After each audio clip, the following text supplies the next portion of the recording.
15 years of age, my father took me to Salt Lake City to our eye doctor. And I was sitting right next to this guy, and he had on one of these things. And I kept looking at him, and he finally said, "What can I do for you, young man?" I said, "Well, what is that thing?" And he said, "Well, it's a bow tie." And he did this just like that. And I said, "Oh my gosh." Then he tied it just exactly the way that I'm doing it right now. And it was just fascinating to me. I can still remember it very well. Walked over to a place called Arbacks. It was all started from there, and it's just part of who I am.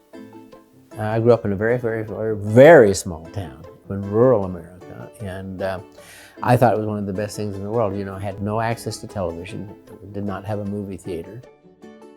I was supposed to be sort of the third generation banker. Instead, I'd always wanted to be a physician. And I was really looking toward going to medical school, but then I got into student government and decided I wanted to be a lawyer. And so that's how I ended up just changing in the middle of the stream. It's very difficult to call up your parents and say, "Hey, I have changed my mind," after you have been so committed to doing one thing.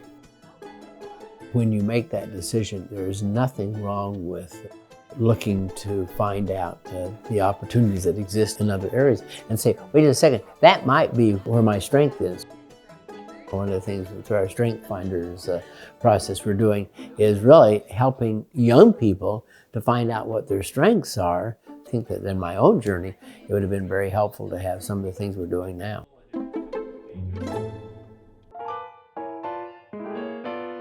I've always had an interest in higher education from my time at the university as an undergraduate. And then when I was at Columbia, I decided that I wanted to focus on education law.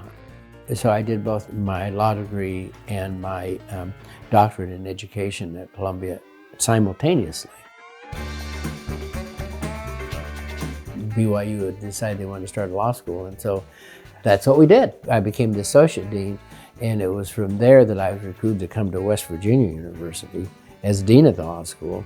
And then, as I say, about 2 years or so later on, because the law faculty disliked me so much, they lobbied very hard to make me president of the university, and that's what happened.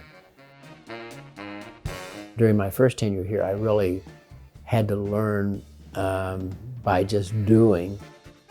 A couple of old guys came in to see me, and they told me that I wasn't doing very well. So I tried to change what I was doing and tried to start wearing long ties and a variety of other things, and I was miserable. So I just decided to go back, and if I'm going to fail, I'm going to fail having fun, and here I am now. So one day, I've been through the same thing that so many of our students have been through. You have to find your way, but you also have to find people who help you find your way.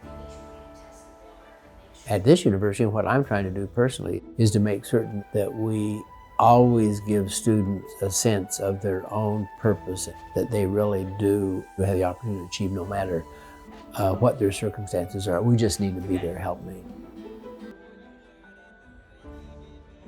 42 years as university president, I would not trade my experience, my life, the opportunities that I've had for anything. I've signed more diplomas than any guy in America. It's very ennobling to know that I have had an opportunity to influence people from close and from afar.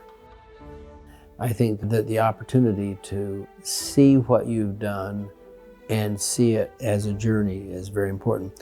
But the notion that you made good decisions that impacted good people doing good things and changing the arc of a place has always been very gratifying to me.